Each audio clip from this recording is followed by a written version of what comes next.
हमारे रहते आप बेरोजगार क्यों हैं? सरकारी नौकरी की सबसे अच्छी तैयारी, सबसे अच्छे अध्यापक, सबसे कम फीस, हरियाणा का नंबर 1 कोचिंग सेंटर ICS।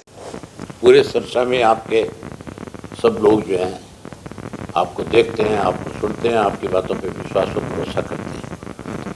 पूरे सरसा लोकसभा क्षेत्र के लोगों को आज इस बात के लिए धन्यवाद करता हूं कि आज उन्होंने 48 डिग्री टेम्परेचर के बावजूद हजारों की संख्या में आज नेहरू पार्क में इकट्ठे हुए और उन्होंने आगे की अपनी सारी जिम्मेवारी उठाई और उसके साथ साथ आज इस बात के ऊपर उन्होंने मोहर लगा दी कि सरसा लोकसभा क्षेत्र की जो सीट है वो इंडियन नेशनल लोकदल पार्टी बहुत बड़े मार्जिन के साथ जीतेगी।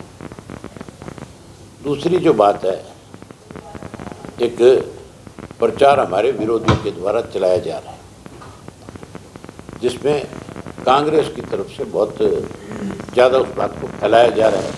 ना तो कांग्रेस के पास और ना ही भाजपा के पास, दोनों के पास कोई इशू नहीं है।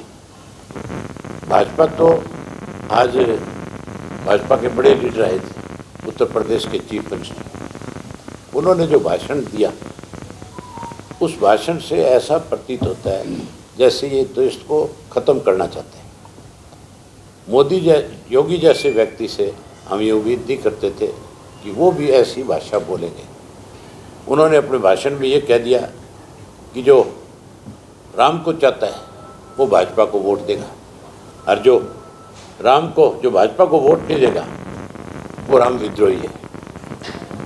योगी जी खुद को भी कभी ना कभी ऐसा समय आ सकता है कि भाजपा से अलग आपको वोट डालना पड़ेगा। इसका मतलब आप भी राम भगत नहीं रहेंगे। राम भगत जो है हर व्यक्ति है। इन्होंने तो योगी ने और मोदी ने तो अब जाग करके वो राम मंदिर बनवाया है।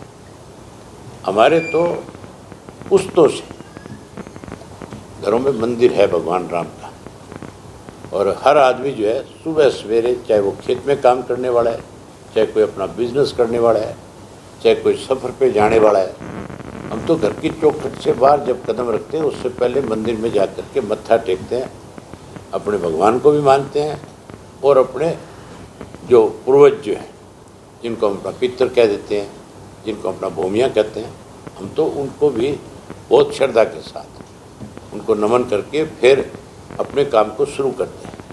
ये वो लोग हैं जो केवल लोगों को धर्म के नाम पे, जाति के नाम पे, मजहब के नाम पे बांट करके इस देश को ख़त्म करना चाहते हैं। जो देश कभी दुनिया का सबसे अमीर मुल्क माना जाता है, आज उस मुल्क को ये बेच रहे हैं, लुटवा रहे हैं। भाई कांग्रेस की हालत खराब है। कांग्रेस के भी आपने किसी नेता का भाषण सुना होगा, किसी भी मीटिंग में उनकी बात आपने सुनी होगी। कोई भी ये कह करके वोट नहीं मांगता कि हमने 70 साल में क्या किया। ना वो ये कहते कि अगर हमारी सरकार बन गई तो हम क्या करेंगे। सिर्फ और सिर्फ ये कह करके वोट मांग रहे हैं हरियाणा में पर्टिकुलर कि भाजपा को हराने के लिए कांग्रेस को वोट दे दो।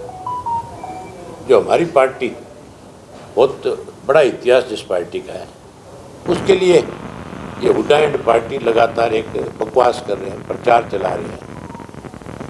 अब हर कांग्रेस इस बात को लेकर के लोगों में भ्रम पैदा करना चाह रहा है कि अभय सिंह जो है अगर उसकी पार्टी के मेंबर पार्लियामेंट ज़्यादा जीतते हैं तो वो फिर भाजपा को जाकर के सपोर्ट कर देंगे। मैं खुला चैलेंज करके आया हूँ, आपके माध्यम से फिर चैलेंज करता हूँ इन लोगों को। ना तो मैंने कभी सौदेबाजी की राजनीति करी, ना मेरा इन चीज़ों में कभी कोई विश्वास है। जहाँ तक सवाल है भाजपा को कोई सपोर्ट करने की, मैं हुड्डा को इस बात का चैलेंज करता हूँ, हर कांग्रेसी को करता हूँ। या तो मैं ये साबित करूँगा कि कांग्रेस के लोग भाजपा की मदद में लगातार लगे हुए एजेंट के रूप में काम करते हैं, या वो मेरे बारे में कहीं साबित कर दें, मेरे सामने डिबेट करें, मेरे साथ बैठे, आप जैसे साथियों को बुलाएं, ताकि प्रदेश के लोगों को, देश के लोगों को इन कांग्रेस वालों की झूठ का पता लग सके। मैं आपके माध्यम से सरसा लोकसभा क्षेत्र के लोगों से बता देना चाहता हूँ कि मेरा सिर्फ और सिर्फ समझौता अगर किसी के साथ है तो मेरे पार्टी के कार्यकर्ताओं के साथ है। मैं अपने कार्यकर्ता के लिए लड़ूंगा, अपने कार्यकर्ता के लिए मरूंगा।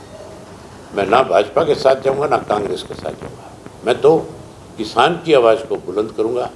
जो अन्याय लोगों के साथ हो रहा है उसकी लड़ाई लड़ूंगा लोकसभा में जा कर के, और आने वाले समय में इंडियन नेशनल लोकदल पार्टी की सरकार बने, इसके लिए लगातार फिर कार्यकर्ताओं के बीच में 4 महीने रहूँगा और चौधरी देवीलाल की नीतियों की सरकार बनाने का काम करूँगा।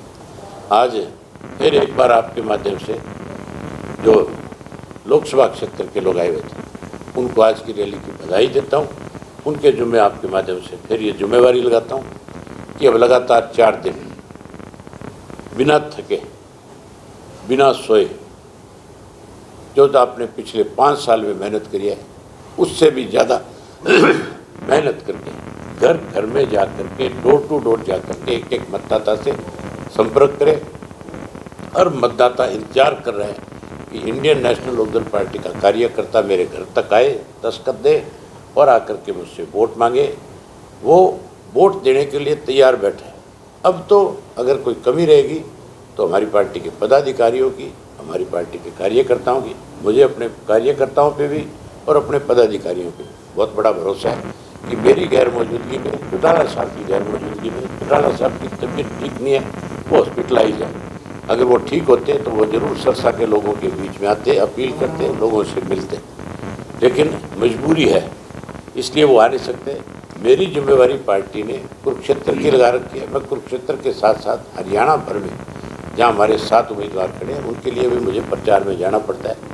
तो मुझे पूरा यकीन है कि हर कार्यकर्ता यहाँ का जो अभय सिंह चौटाला बन करके इस चुनाव को लड़ेगा और जीतेगा। हर हालत में लोकसभा जीतने का काम करेगा। आज सिरसा में बहुत भीड़ थी, बड़ा जोश था लोगों में।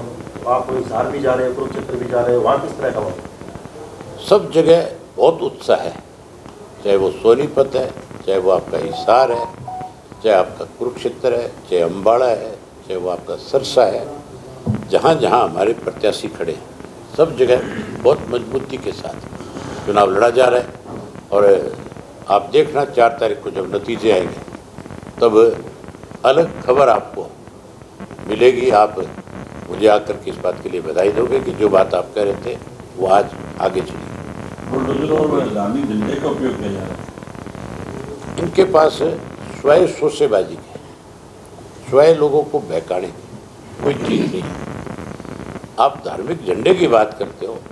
एक चीफ मिनिस्टर के पद पे बैठा व्यक्ति अगर अपने भाषण में ये कहता है कि जो भाजपा को वोट देगा वो राम भगत और जो नहीं देगा वो राम विरोधी, तो ये कहना क्या चाहते हैं?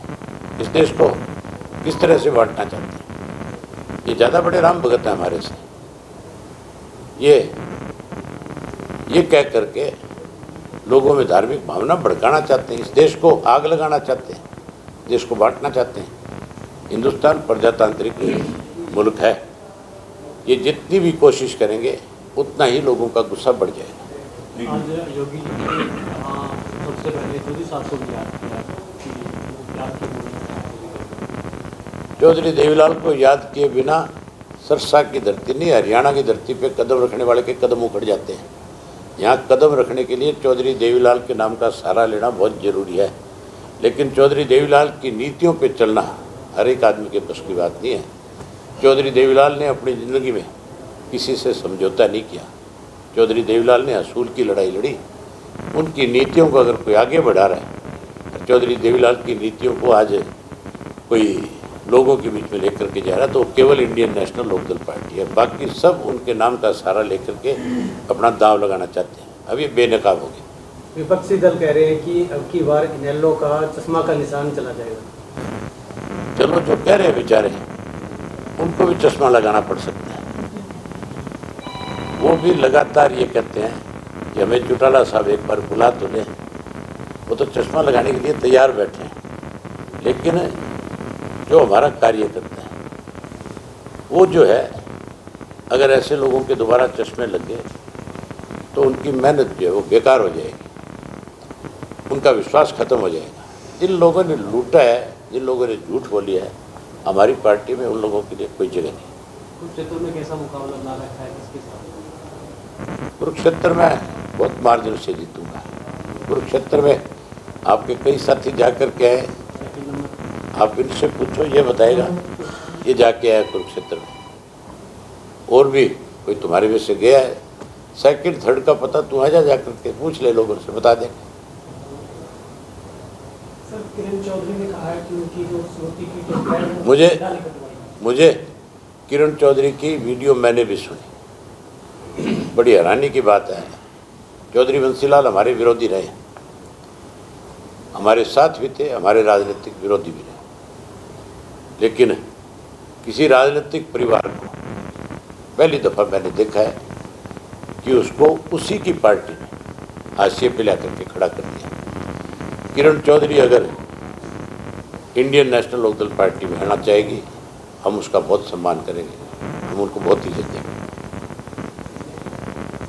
लोकसभा का चुनाव लड़े, लेकिन सपने में नारे की लोकसभा का चुनाव लड़ रही है, लेकिन यहाँ वो जो है भावी मुख्यमंत्री के लिए, ये लोगों को बहकाने के लिए होता है।